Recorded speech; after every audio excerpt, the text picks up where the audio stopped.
बोले कि जाके मोदी को कह देना। बोले तो थे आप मोदी को कह देना, तो मोदी जी ने भी उनका प्रतिक्रिया ऐसा दिया कि भूतो न भविष्यति, उनको 72 हूर भी नसीब नहीं होगी, ऐसा उन्होंने प्रतिक्रिया देने का काम किया है। और आप देखेंगे 2-4 दिन के अंदर में फिर पाकिस्तान के अंदर एक भयंकर विस्फोट होगा और पाकिस्तान अस्त व्यस्त होगा और आतंकवाद का तो जड़ से नामो निशान हो जाएगा। वो 72 हूर भी उसको नसीब नहीं होंगे, उनके शरीर के इतने चिथड़े उड़ेंगे। जरा पूछिए ना लोगों से, सिरन टोली आदिवासियों का एक आस्था का केंद्र है, शरणा स्थल है। आदिवासी सड़क पर संघर्ष कर रहे हैं, आंदोलन कर रहे हैं। हेमंत सोरेन सरकार के खिलाफ जब सड़क पर उतरकर संघर्ष कर रहे हैं, आंदोलन कर रहे हैं, तो झूठे एफआईआर में उनको फंसा कर जेल भेजने का काम किया जा रहा है। तो यह होता आदिवासी प्रेम। देखिए, यह आदिवासी प्रेम इन लोगों के लिए सिर्फ राजनीतिक मुद्दा है।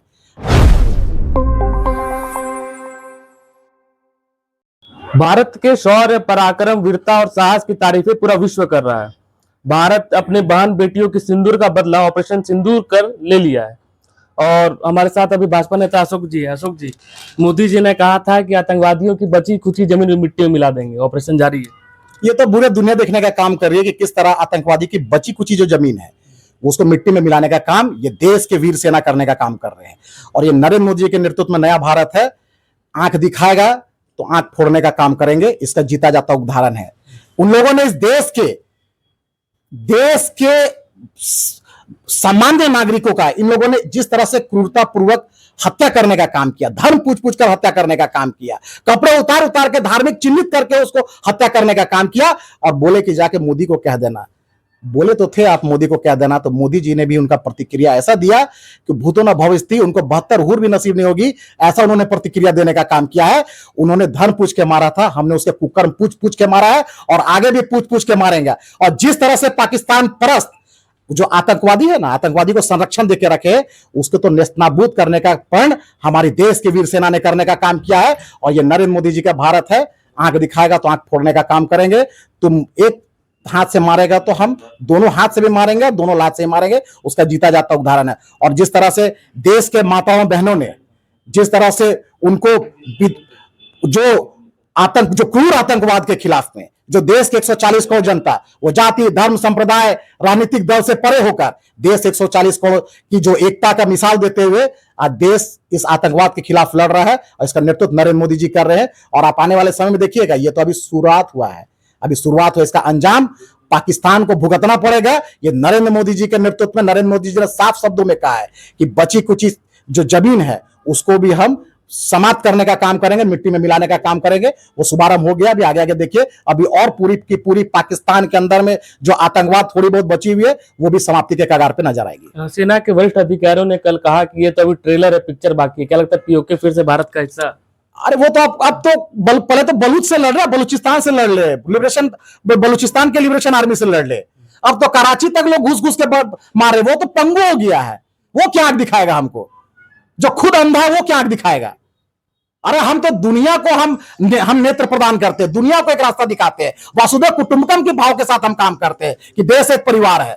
जब इस पूरे दुनिया में जब कोई विपत्ति परेशानी आती है तो पूरे दुनिया भारत के तरफ आस्था व्यक्त करता है और भारत के तरफ विश्वास व्यक्त करता है कि भारत ही है कि इस दुनिया को एक सूत्र में बांध सकता है। लेकिन जब लोग आंख दिखाएंगे तो उसका प्रतिक्रिया भी वैसे ही होगा। नरेंद्र मोदी जी ने साफ शब्दों में कहा है कि पाकिस्तान को भूतो न भविष्यति, ऐसा परिणाम देखने को मिलेगा कि जो कभी उन्होंने कल्पना भी किया नहीं होगा, सपने में भी नहीं सोचा होगा, ऐसा परिणाम उनको देखने को मिलेगा। और आप देखेंगे 2-4 दिन के अंदर में फिर पाकिस्तान के अंदर एक भयंकर विस्फोट होगा और पाकिस्तान अस्त व्यस्त होगा और आतंकवाद का तो जड़ से नामो निशान हो जाएगा। वो 72 हूर भी उसको नसीब नहीं होंगे, उनके शरीर के इतने चिथड़े उड़ेंगे।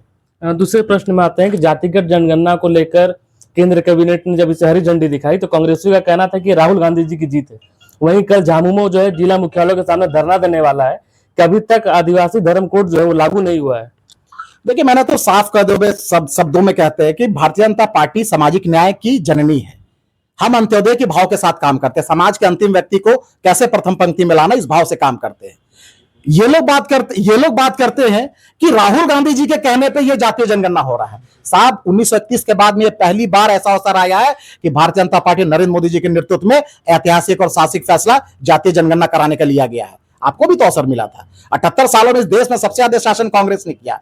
कभी आपने इस साहसिक कदम लेने उठाने का काम किया? कभी नहीं, क्योंकि इनको अपने परिवार की चिंता है, जाति की चिंता नहीं है। इस देश में 78 सालों में आदिवासी समाज की बेटी राष्ट्रपति बनती है। इस देश में 78 सालों में पहली बार पिछड़ा समाज का बेटा देश का प्रधानमंत्री बनता है। इस देश के कई राज्यों में, भारतीय जनता पार्टी शासित राज्यों में मुख्यमंत्री आदिवासी है, दलित समाज से डिप्टी सीएम है। ये बात करते हैं। अर्जुन राम मेघवाल जी कानून मंत्री हैं, वो भारतीय जनता पार्टी सरकार में कानून मंत्री है। ये लोग सामाजिक न्याय सिर्फ इन लोग के भाषण में होती है। सामाजिक न्याय इनके राजनीति का मुद्दा हो सकती है, सामाजिक न्याय हम देते हैं। और जिस तरह से जाति जनगणना और सरना धाम कोड की लोग बात कर रहे हैं, तो मैं थोड़ा इतिहास इन लोग को याद दिला दूं। 2013 में मनमोहन सिंह जी की सरकार थी और पार्लियामेंट में सुदर्शन भगत जी, भारतीय जनता पार्टी के सांसद, वो इस विषय को उठाए कि देश भर के आदिवासियों ने मांग है कि उनको अलग धार्मिक पहचान मिलनी चाहिए, अलग सरना कोड मिलनी चाहिए, धार्मिक कोड मिलनी चाहिए। तो इनकी सरकार ने, मनमोहन सिंह जी की सरकार, जिसको समर्थन झारखंड मुक्ति मोर्चा का भी था, उनके सरकार के जनजातीय कल्याण मंत्री का यह स्टेटमेंट था ऑन हाउस में खड़े होकर उन्होंने कहा कि इस तरह का जो धार्मिक कोड है वो नहीं दिया जा सकता है, तकनीकी रूप से यह संभव नहीं है। तो आज किस मुंह से यह मांग कर, ये लोग बेशरम लोग हैं। जब इनके पास हाथ में सरकार आती है तो ये बोलते हैं कि सरना कोड नहीं मिल सकता है, और आज ये भारतीय जनता पार्टी से किस मुंह से मांग कर रहे हैं? आपने तो किया नहीं, ये सिर्फ आदिवासी समाज को दिग्भ्रमित करने का काम करते हैं। अरे जरा पूछिए ना लोगों से, सिरनटोली आदिवासियों का एक आस्था का केंद्र है, सरना स्थल है। आदिवासी सड़क पर संघर्ष कर रहे हैं, आंदोलन कर रहे हैं। हेमंत सोरेन सरकार के खिलाफ जब सड़क पर उतरकर संघर्ष कर रहे हैं, आंदोलन कर रहे हैं, तो झूठे एफआईआर में उनको फंसा कर जेल भेजने का काम किया जा रहा है। तो यह होता आदिवासी प्रेम। देखिए, यह आदिवासी प्रेम इन लोगों के लिए सिर्फ राजनीतिक मुद्दा है। हम आदिवासी समाज को प्रतिनिधि देते हैं, आदिवासी समाज को सम्मान देते हैं, आदिवासी समाज के धार्मिक सांस्कृतिक चीजों को हम महत्व देते हैं और उसको आगे बढ़ाने का काम करते हैं। देश में पहली बार जनजातीय मंत्रालय बनाने का काम भारतीय जनता पार्टी अटल जी ने किया। इस देश में जनजातीय आयोग बनाने का काम भारतीय जनता पार्टी अटल जी ने किया। इस देश में कई ऐसे जनजातीय जो समाज के जो मंत्री थे, वो भारतीय जनता पार्टी ने अपने कैबिनेट में शामिल कराने का काम किया। तो ये सिर्फ कहते हैं। भगवान बिरसा मुंडा जी को सम्मान किन लोगों ने दिया?